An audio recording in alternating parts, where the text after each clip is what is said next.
मेरे नबी ने 2 तारीखी सफर किए, एक मेराज वाला, एक हिजरत वाला। दोनों सफरों में अल्लाह ने मेरे नबी को एक एक यार दिया है।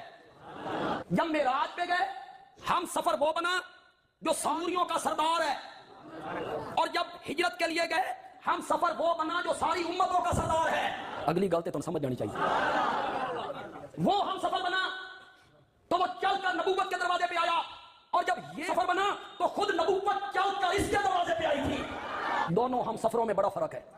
वो हम सफर बना, बाहर निकले, पूछा जिब्रील किस पे जाना है? जिब्रील ने कहा जन्नत से बुराक लाया हूं।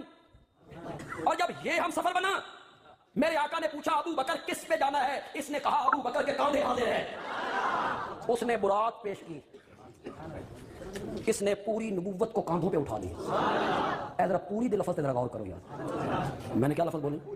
पूरी नबूवत को कांधों पे उठा लिया। कहते हैं फतह मक्का हुआ, मेरे आका बैतुल्लाह के अंदर आए, तस्वीरें तोड़ी। कुछ तस्वीरें बुलंदी पर थी, जहां हाथ नहीं पहुंचता था, छड़ी नहीं पहुंचती थी। आपने हजरत सैयदना अली इब्ने अबी तालिब रजी अल्लाह तआला अन्हु से कहा मेरे कांधों पे आओ और इन तस्वीरों को तोड़ो।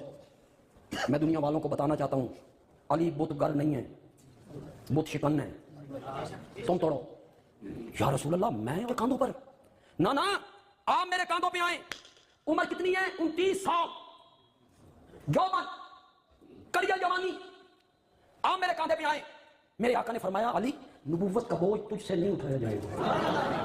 वो 50 साल का अबू बकर ही था। वो 50 साल का अबू बकर ही था जिसने नबूवत का बोझ उठाया, पहाड़ पे चढ़ गया। मैं कहता हूं हिजरत वाली रात अबू बकर ने नबूवत को कांधों आया। दोस्तों, अभी आपने एक वीडियो मुलाहिजा की होगी। इसका इल्मी जवाब तो वैसे अल्लामा यासीन कादरी दे चुके हैं, मगर इस नाचीज़ के इल्म में जो है वो भी सुन लीजिए। ये मौलवी साहब फरमा रहे थे कि हिजरत की रात हज़रत अबू बकर सिद्दीक़ रज़ी अल्लाह अन्हु ने नबूवत का बोझ उठाया। तो मौलवी साहब, अगर मैं आपकी बात सच मान लूँ तो फिर मुझे आपसे एक जवाब चाहिए।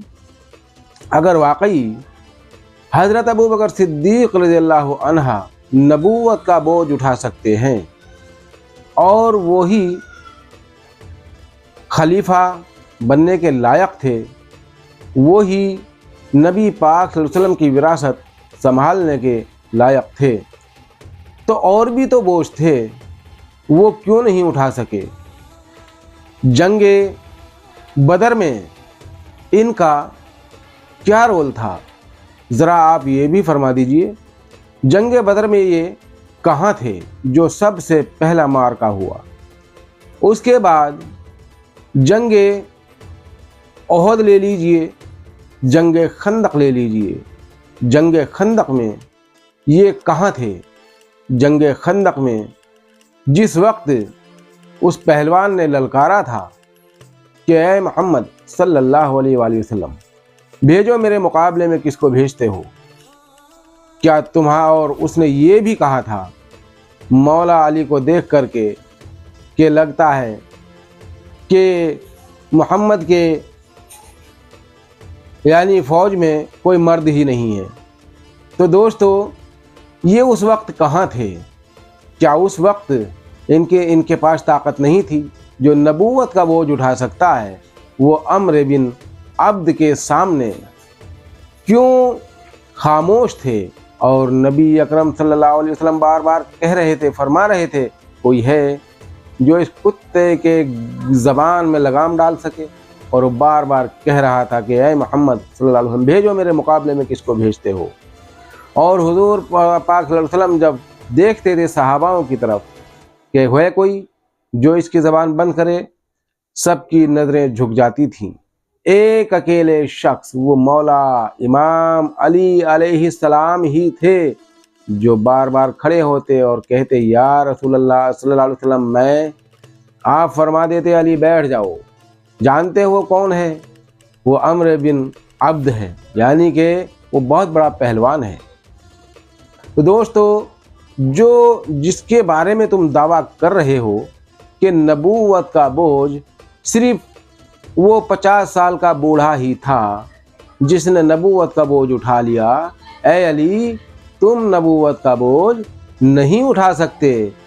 तो दोस्तों मैं आपसे पूछना चाहता हूँ, इसमें मेरी कोई सहाबाओं से कोई दुश्मनी नहीं है। सहाबाओं का मकाम अपनी जगह है, उनका अदब एहतराम अपनी जगह है, मगर जो हक़ अहले बैत का है, जो मकाम मर्तबा अहले बैत का है, सहाबी उस मकाम को कभी नहीं पहुंच सकता। दूसरे इन्होंने हवाला ये दिया कि जब फतेह मक्का हो गई तो बुत जब तोड़े गए तो मौला अली से फरमाया रसूल पाक सल्लल्लाहु अलैहि वसल्लम ने, ए अली तुम मेरे कांधों पर सवार हो जाओ और ये तस्वीरें तोड़ दो। तो मौला अली ने फरमाया, या रसूलल्लाह मैं और आपके कांधों पर नहीं, आप मेरे कांधों पर आ जाएं।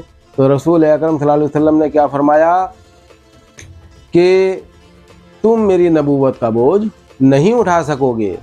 और इन्होंने ये भी कहा कि दुनिया को कम से कम मैं ये दिखा दूं कि अली बुतगर नहीं है, बुत शिकन है। तो दोस्तों मौला अली के बारे में ये बताने की तो नबी अकरम सल्लल्लाहु अलैहि वसल्लम को ज़रूरत ही नहीं थी, क्योंकि आपके बाप दादा ने तो कभी बुत परस्ती की ही नहीं। आपके बाप दादा के घर में तो कभी बुत रखे ही नहीं गए। आपके यहाँ तो दावत जुल अशीरा हुई जो काबा में ना हुई, क्योंकि काबा में बुत थे, आपके घर में बुत नहीं थे। और आप तो काबा में पैदा हुए, तो आपको कौन नहीं जानता था कि ये मुसलमान है या नहीं है। आपने बचपन में कलमा पढ़ा, गवाही दी नबूवत की, तो आपके अंदर तो सारी खूबियाँ मौजूद हैं। ये अगर तारुफ कराना था तो उनका कराते, नबी पाक सल्लल्लाहु अलैहि वसल्लम ख़त्म मरतबत उनका तारुफ कराते, जो आधी उम्र तक बुत परस्ती करते रहे, पत्थरों को पूजते रहे और नबी अकरम सल्लल्लाहु अलैहि वसल्लम पर तलवार खींचते रहे। ये तारुफ अगर कराना ही था तो उनका कराते कि देखो पहले ये बुत परस्त थे, अब ये बुत शिकन हो गए हैं।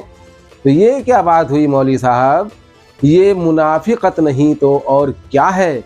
तुम्हारे दिलों में जो अहले बैत का बुग़्ज़ है, मैं कहता हूँ खुदा की कसम तुम्हें कहीं का नहीं छोड़ेगा। क्योंकि सहाबाओं से मोहब्बत करो कोई नहीं रोकता, मगर अहले बैत से बुग़्ज़ अगर रखोगे तो कहीं के ना रहोगे। और तुम बात बात पर ये कहते हो कि साहब फ़ला सहाबी क्या ये मकाम, फ़ला सहाबी की ये तारीफ़, फ़ला सहाबी की। मौला अली की जब बात आती है तो वहाँ तुम ऐसे बन जाते हो, ऐसा दिखाते हो कि जैसे कि मौला अली तो कुछ है ही नहीं, जबकि तमाम जंगों में मौला इमाम अली अलैहिस्सलाम का जो रोल रहा है वो किसी का नहीं रहा है। अब आ जाइए जंग खैबर पर। जंग खैबर क्यों जी, नबूवत का बोझ उठाने वाले कहाँ थे। आखिरकार झंडा तो ये भी लेकर गए थे ना, नाकाम क्यों लौट आए। नबूवत का बोझ उठाने वाले एक खैबर का दरवाज़ा ना तोड़ सके, खैबर का दरवाज़ा ना उखाड़ सके, तो वो क्या नबूवत का बोझ उठाएंगे। मौला अली ने जो दरे खैबर उखाड़ा उससे क्या साबित नहीं होता कि जो दरे खैबर उखाड़ सकता है वही नबूवत का बोझ उठा सकता है, वही नबी का वसी, वही नबी का आकी है, वही नबी का जानशीन है। क्या ये सबूत तुम्हारे लिए कम नहीं है, मगर तुम्हारी हट धर्मी। दोस्तों हमारी ये वीडियो अगर आपको पसंद आई, लाइक करें, शेयर करें, सब्सक्राइब जरूर करें ताकि हमारी हर आने वाली वीडियो आप तक पहुंचती रहे। अस्सलाम वालेकुम।